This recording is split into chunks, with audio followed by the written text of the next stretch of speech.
Ah, it's that time of year again. The sun has grown fickle. The night winds make mansions of quilted beds. Yet children can barely sleep for all the excitement of what's coming. But how many know the whole story of Santa Claus? Well, sit back and let a local tell you. Just east of the cabin where Abe Lincoln grew up, you too can find the welcome sight of Santa Claus, Indiana. Long ago, the peoples of the Middle Mississippian culture settled the area and established an intricate trade network. Their legacy can still be found to this day in the form of angel mounds near Evansville. Though its builders abandoned the site at some point during the 15th century, Shawnee, Miami, and other tribes moved into the area around 1650 Anno Domini, and lived there until the cataclysmic arrival of European settlers. In 1816, a young Abraham Lincoln moved into the area with his family, and it was here that he would grow from a 7-year-old boy to a 21-year-old man bound for greatness. In 1818, he was kicked in the head by a horse and thought to be dead for a time. Later that year, his mother Nancy Hanks succumbed to milk sickness. Then, in 1826, his only sister Sarah died in childbirth. Then, one of his best friends, Matthew Gentry, inexplicably went quite mad, attempting to murder his family and himself before being restrained and locked away on the property. The Gentry family felt that Lincoln could probably use a change in scenery for a bit, and hired him to accompany another of his friends, Allen Gentry, on a long flatboat trading ship to New Orleans. It was here that he witnessed his first slave auction, which by all accounts did not improve his overall outlook on life. The Lincoln family eventually moved to Illinois, and Abe only returned to the area while campaigning for the Whig Party. A homecoming punctuated by a visit to his still restrained childhood friend, which inspired the macabre poem, Poor Matthew. Well, whatever malevolent trickster spirit was that plagued Lincoln, his departure seems to have exorcised it, marking the beginning of a relatively happy future for most everyone else who came to live here. Drawn by the area's fertile soil, farmers began to settle the region extensively. The town of Santa Fe was established in 1854, but this posed a problem. For one, nobody pronounced Santa Fe correctly. To make matters worse, there was already a Santa Fe, Indiana, and the U.S. Postal Service demanded a new name.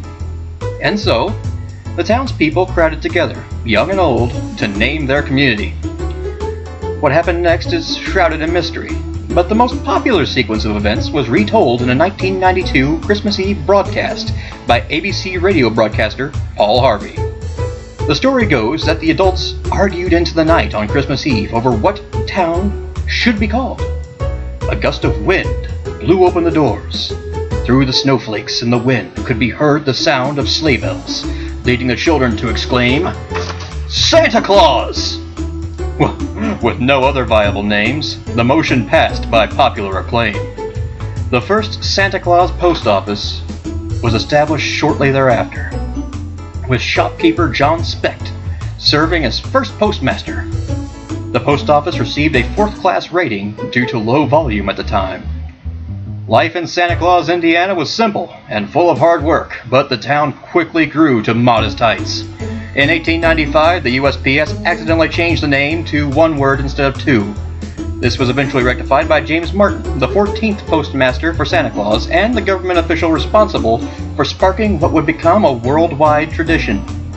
Due to the town's unique postmark, letters to Santa would occasionally be forwarded to this small office. Martin took it upon himself to start writing replies, as the post office was still quiet in those days.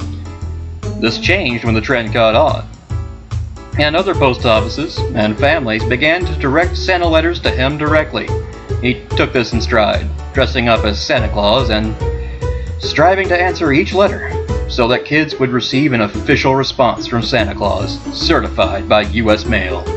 However, this courtesy began to eat into the official business of the post office, and so Martin began the tradition of bringing in elves, volunteers, to help answer letters during the Christmas season. James Martin suffered a stroke and died in April of 1935, just a few months after handling a Christmas Day letter from Franklin Roosevelt himself. FDR would return the favor to the small Indiana community in due course. Rural electrification projects saw the town illuminated with electric lights for the first time in 1940s. A more important contribution came from the 1941 annual appropriation of $75,000 for unusual conditions at the Santa Claus post office to help cope with the influx of Santa letters from children, which were at this point coming from across the world. This appropriations bill also contained a provision preventing any other town from changing their name to Santa Claus, dictating there would only ever be one Santa Claus post office, and Indiana was its home.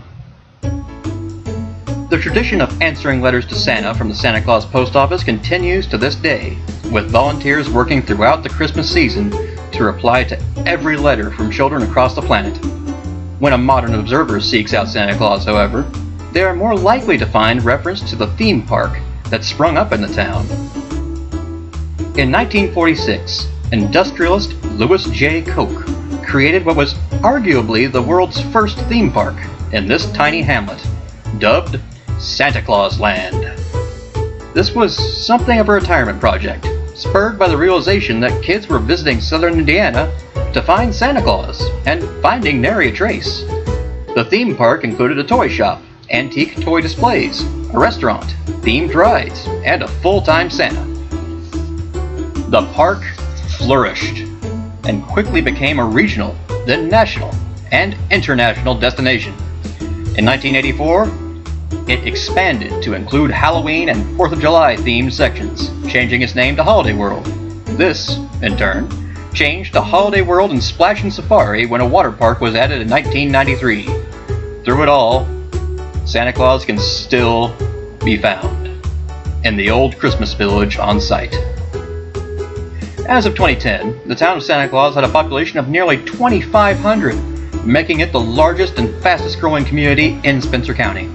Nearly every business in town carries a Christmas theme, with some solely dedicated to unique decor, gifts, candies, and holiday fare.